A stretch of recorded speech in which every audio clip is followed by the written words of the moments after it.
ami mago motudregi weche mag Sirkal. Kawaida ni Sirkal maduong' olando ni gibiro dhi nyime gi tiyogi grube mag jolony mar kelo telo makare sektas mopogore mag piny owacho. Magine owach gi jalup jatend jotich Sirkal Dwalo mane olero ni okenge mag tiyo gi lony manyasani kaachiel gi keto chenro mag piny owacho mbui osekelo lokruoge maduong' e sektas mag piny owacho. Walo nowuoyo e romo makende mane obagi skul ma Institute of Public Secretariats County ma Nairobi.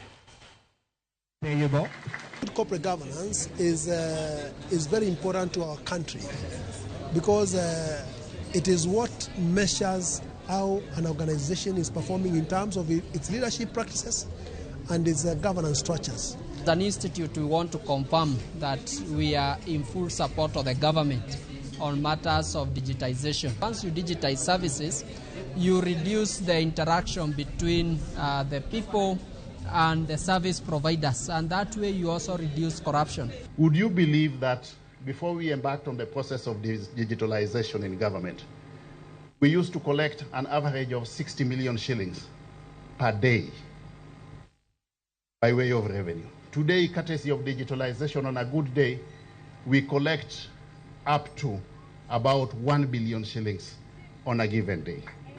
The sources of revenue remain the same.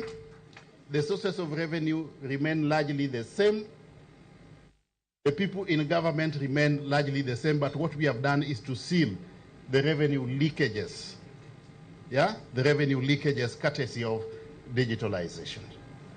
That is just one of the cases in point.